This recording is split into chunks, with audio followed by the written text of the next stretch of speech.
YouTube, Cardfight King here. AQUA Life Baby, you already know how it is. So, I wanted to go over some reveals. Now, I could have made one last night, but like I said, we're still moving my mom out of her apartments, and we're moving stuff, and now I'm just taking a bit of a break. So, what I wanted to do was just, while I'm here at my dad's, just, upload this video talking about the reveals and whatnot. We got a lot of reveals between the two Aqua Force cards last night and like the Grand Blue and new mini booster set this morning. So let's get into it. We're gonna start with what happened last night with Battle Siren Pipiana. So Aqua Life, we got that grade 1. It looks like it's a double rare. So what it does is that, so she's a 8K grade 1, a double rare. When she when this attack or this unit boosted hit, if it was the third battle of the turn, you put it into the soul, you draw a card, you choose one of your units, and it gives power plus 3,000 for the turn. See, I don't like that it's restricted to just the third battle of the turn.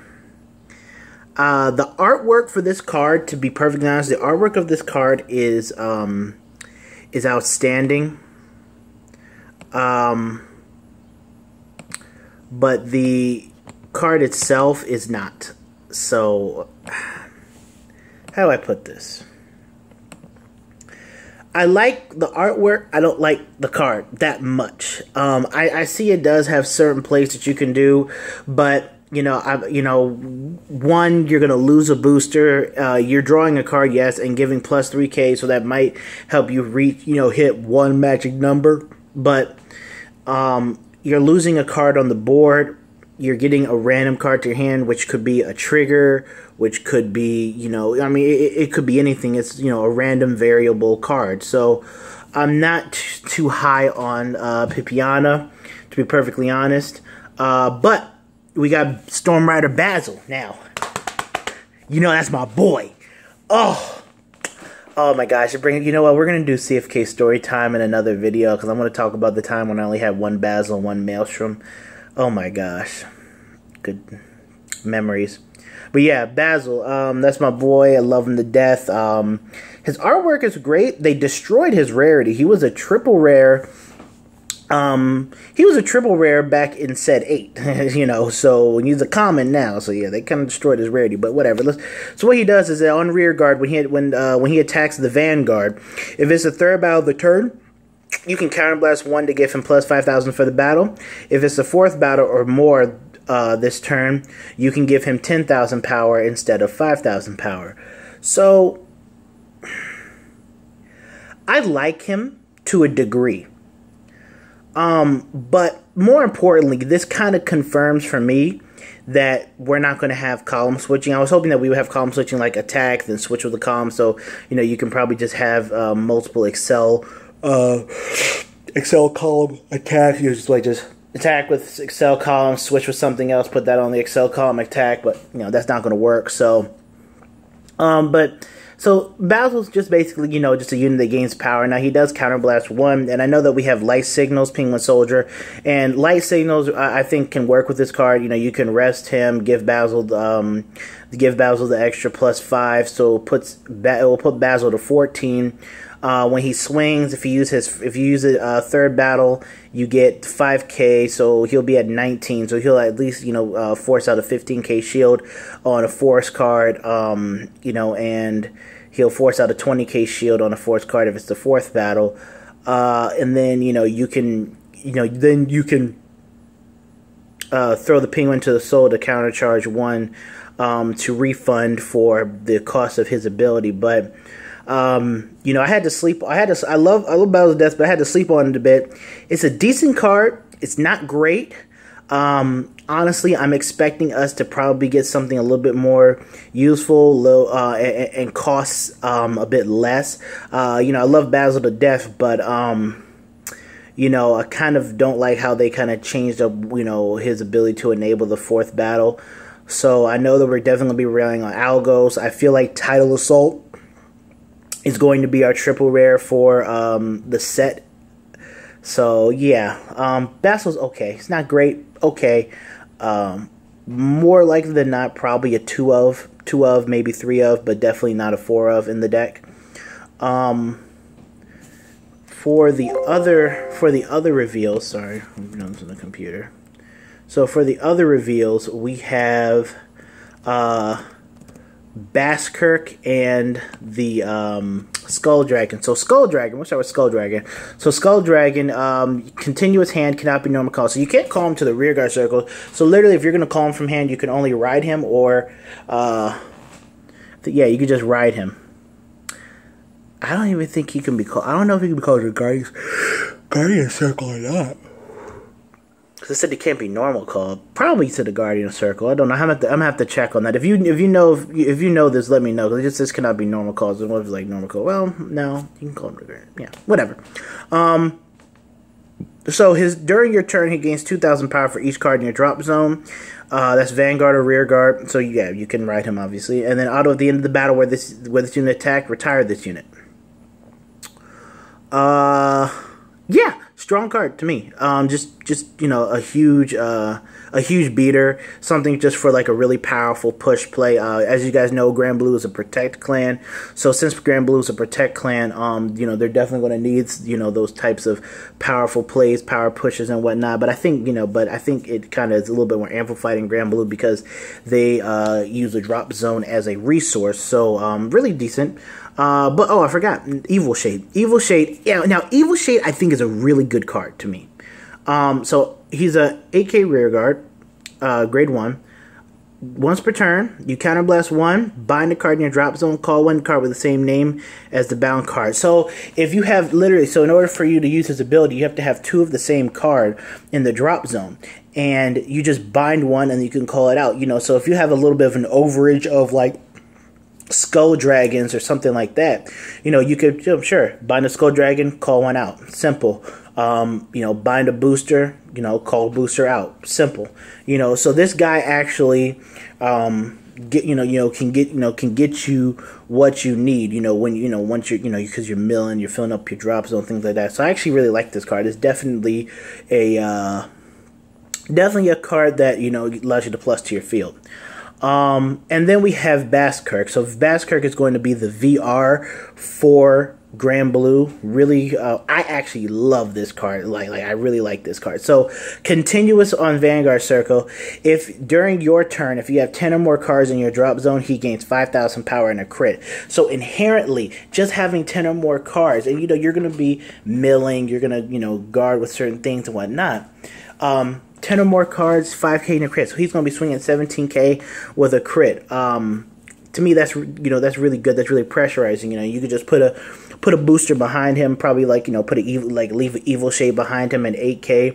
You know, the 8 on 7, you know, bring up, I think it's like about 25K. It's a pretty decent number. So so yeah, that's I think is really cool. Now for his other ability, and I think his other ability is what helps define him as well, is that you counterblast 1, soul blast 1, once per turn on Vanguard Circle. You choose a card in your drop zone, call it a rear guard, and this unit gains 5,000 power for each of that unit's grades. So Basskirk, for just a counterblast and a soul blast, gives you a free card, and Basskirk gains power 5,000 plus, you know, for each of that unit's grades. So like you said, you call Skull Dragon, Basskirk gets plus 15K power. You know, and that would put Basskirk, you know, with his continuous ability at 32K. Protect clans, excel clans. That's a tough number to deal with, you know, and you throw in an 8K booster behind him, maybe, hey, look, you're putting in some good work. So really like Basskirk. I think he's a very strong card, to be honest, for standard format. I definitely like the direction that they're taking Grand Blue, especially with these reveals. you know, is definitely a clan that I'm going to consider for my Protect clan. As you guys know, you know, I kind of want to build one clan per gift marker, obviously starting with Aqua Force, branching off into others, but Grand Blue is definitely making a strong strong case to be my Protect clan, so to speak. Yeah, I'm really liking these cards. Now, we also got a mini booster release. Now, the mini booster release, I think it's like Psy Quality or something like that. It's just Kai and Aichi, you know. Oh, God. But yeah, it's just Kai and Aichi. So now I know, you know, initially I freaked out because I saw it as soon as I woke. You know, as soon as somebody, you know, I got notifications blowing my phone. It's like, oh yeah, something happened. I was like, what? But then I was like, you know what? Let me sit back and think about it for a bit. So the set is 28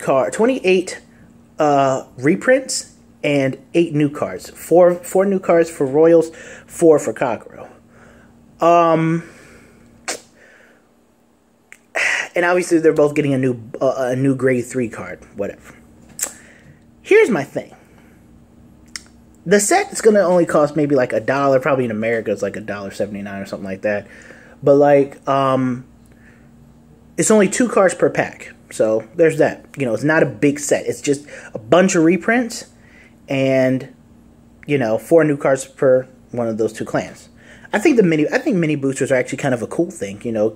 Just give clans a little sprinkle of support here. You know, it's like, hey, you haven't given us anything in a little while. You know, just give them a little mini booster. You know, we got reprints, and we will give you a little. You know, we'll give you a little bit of spice, not too much, but a little spice.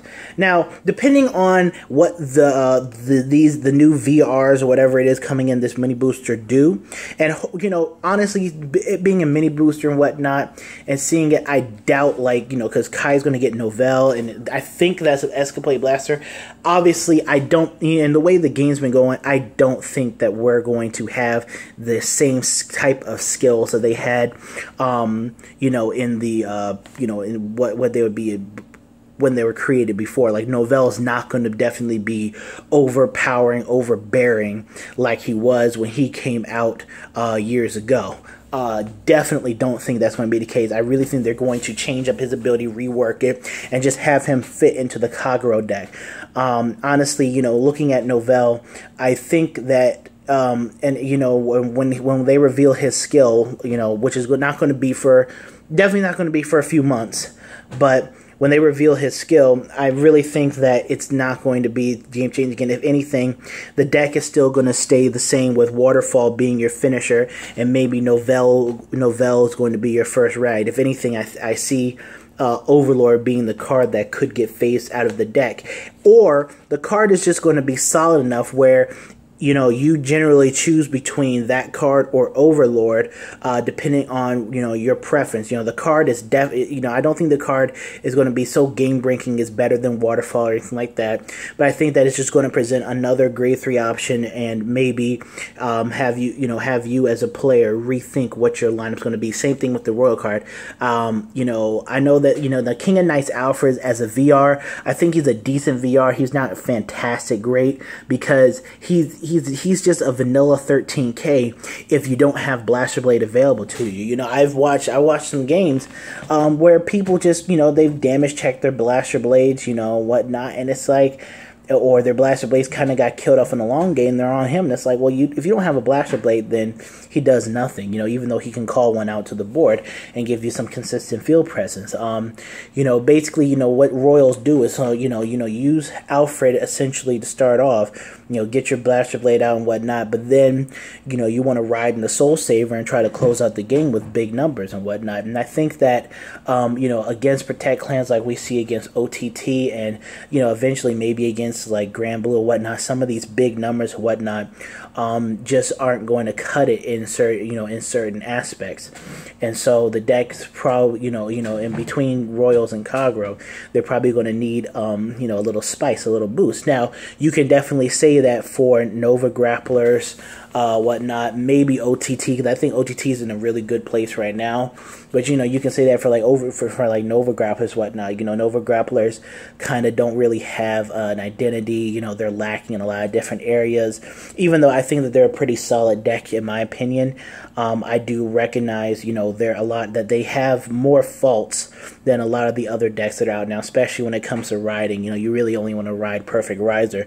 They don't really have good column, and I think Bushiroad is treading really lightly with these Excel decks, because they don't want to get, you know, I guess they don't want Excel to get too out of hand, but I don't want them to tread so lightly that it kind of just screws up Excel clans. So, you know, we're going to have to see where it goes from there. But again, I think this mini booster is pretty nice. It's a cool thing, but I don't think it's going to be game-breaking, game-changing. You know, I think that if anything, AL4 is definitely going to help define the meta, what's it going to be, because we're going to be getting the 4 new clans and whatnot. So yeah, I think that's where it's at. I think the mini booster is nice. Just add a little spice to new clans, and I'd kind of like the idea of giving certain clan, you know, just giving clans mini boosters here and there, just to, you know, give them a soft update, so to speak. But I just hope that it's, you know, nothing game breaking, nothing changing, nothing overpowering. Just, you know, just provide them with other, you know, and it's like you get 2 cards per pack. You know, I'm just seeing the way it is and being marketed. I'm just like, it's just a little spice here and there. It's nothing that, you know, you're gonna say, oh damn, the game is going to, you know, Kagros tier 0, you know, Royals are tier 0, you know. This, I don't think it's going to be anything like that. I just think it's, like I said, just going to provide some alternative options for you to run in your deck, you know. And again, just a soft update. So hope you guys enjoyed the video. Like, comment, subscribe, hit the bell for notifications. You already know how it is when I upload a video. And I got to get back to moving, but it's been the Cardfight King. You know what it is, AQUA Life Baby. Hopefully we're gonna, you know, we're gonna see Maelstrom on Saturday, I believe.